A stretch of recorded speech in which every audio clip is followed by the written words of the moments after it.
242 प्रवासी त्यामध्ये होते आणि ते विमान दुर्घटनाग्रस्त झाल्यामुळे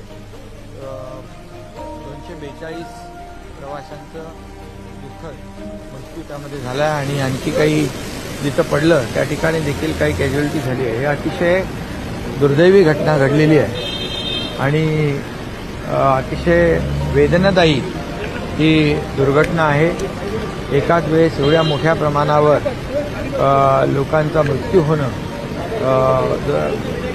दुर्घटनाग्रस्त विमानामध्ये हे अतिशय दुर्दैवी आणि त्यामध्ये माजी मुख्यमंत्री विजय रूपाणी जी हेही त्या विमानामध्ये प्रवास करत होते।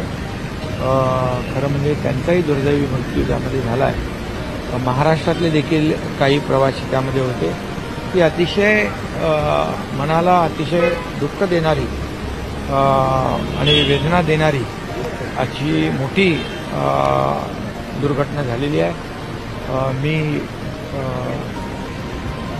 त्या जे मृत्यू झाला आहे त्यांच्या परिवाराच्या दुःखामध्ये आम्ही सहभागी आहोत।